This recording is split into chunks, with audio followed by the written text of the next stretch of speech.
Welcome back to Preparedness, where we talk about all things prepping and self-sufficiency. Today, we are diving into a 3-part series on medical readiness. In today's video, what we are going to do is just talk about the foundations of building your prepper pharmacy. These are the over-the-counter medicines that you need to have in your house at all times.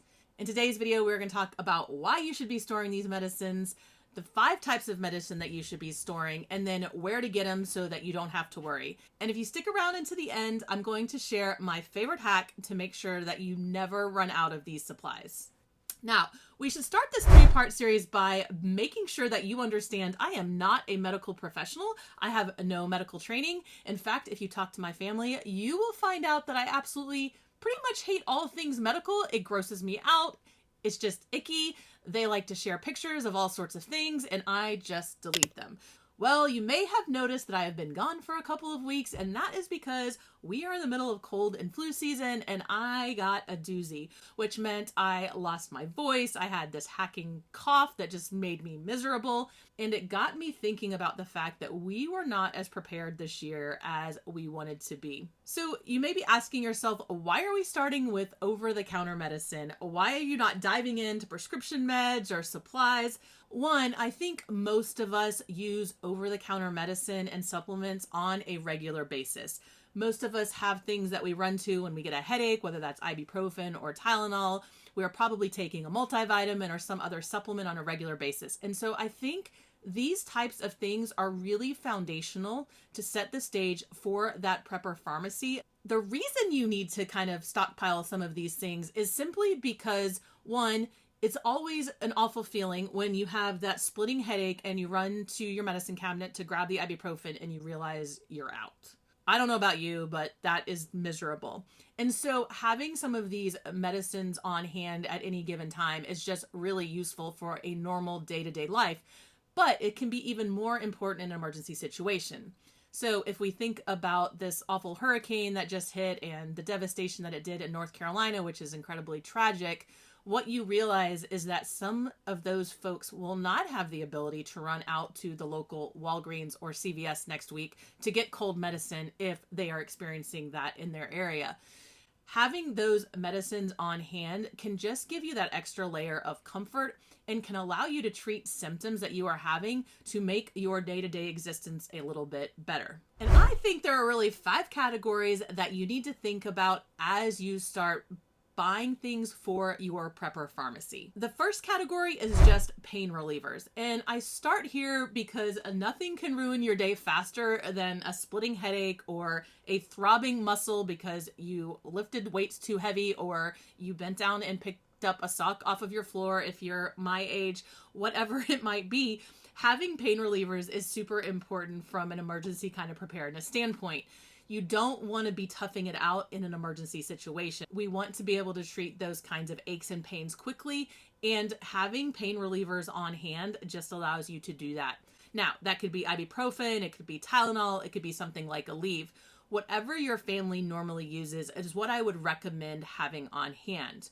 You may also want to consider a few extra things. If you have children in the house, make sure that you have dosages that are appropriate for children. Or if you're in a community with a lot of children and you are trying to think through how you would help other families in need, go ahead and stock up on some of those children dose medicines. The second category of kind of medicine that I'd recommend having is just all of those supplements that you probably take. Again, that could be things like a multivitamin, like a vitamin C to treat colds. It could be elderberry if you like elderberry to treat colds. Again, whatever supplements that you use on a regular basis, you're just going to want to make sure that you have a 30 or 60 or 90-day supply on hand at all the time. Having those supplements can just allow you to get ahead of kind of some of those medical emergencies, help keep you healthy. Again, particularly in an emergency situation where you may not have access to quite the variety of foods or the fruits and fresh vegetables, having some vitamins can really help supplement some of those shortages that you might experience in a kind of emergency situation. The third category, because it is top of mind right now, are just those cold and flu type medicines. Now, again, there's a lot of debate on whether they help, they don't help, etc. So do some research, decide how you feel about using those. All I will say is that for us, sometimes we do like treating the symptoms, because not that we think it makes it go away any faster, but because sometimes you just need the cough to stop in the middle of the night. So whatever those cold and flu medicines are that you like to use in your family, that is a great thing to have on hand. That also can include things like antihistamines. These are important if you have anybody in your family that might have allergic reactions to, let's say, poison ivy or bug bites. Having an antihistamine in your cabinet can be super helpful for those types of emergencies as well. Fourth category is what I'm just going to call stomach meds. We've all been there where you really need something to help you feel better. That can be Pepto, it can be Miralax, it can be Gas X, whatever. But any kind of medicine that you might need if you are either queasy or stopped up or just not having a great day. Having those stomach meds will be invaluable. And when you are thinking about emergency situations where sanitation could be more of a challenge, we just recognize that there is a little bit more possibility for upset stomachs and things like that.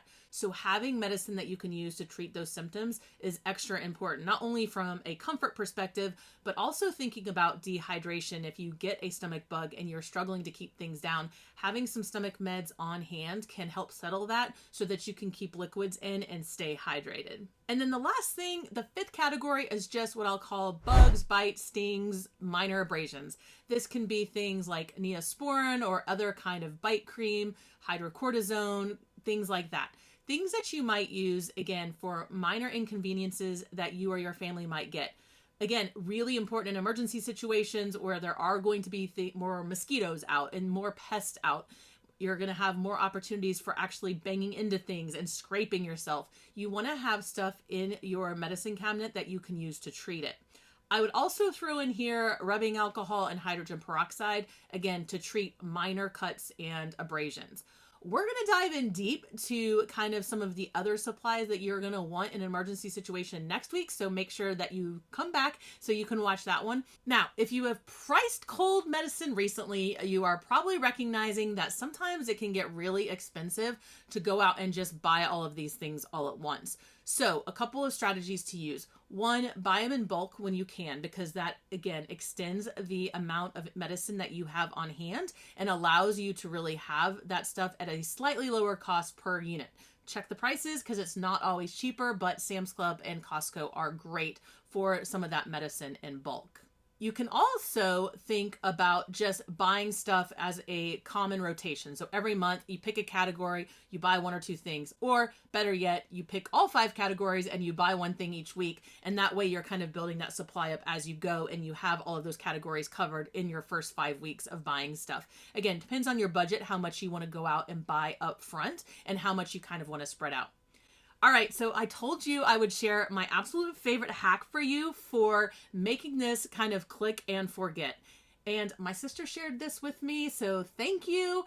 This is a fantastic idea, and that is putting all of these things on Amazon Subscribe and Save. If you are not familiar with it, Amazon allows you to pick an item and put it on a subscription service. A lot of people do this with things already. Maybe you already have some stuff in your house that comes to you automatically. I know we ship dog food, we ship toilet paper, things like that. So they just show up and we don't have to think about it. Well, you can put all of your over-the-counter medicines and supplements on auto ship so that they show up at your house on a regular basis. This is fantastic for a couple of reasons. One, it takes all of the planning out of it. So if you are busy and you have your brain going in a million directions, this just ensures that you are always going to have the medicine that you need in your house and you can click it and forget it. That's exactly what Amazon wants you to do, by the way.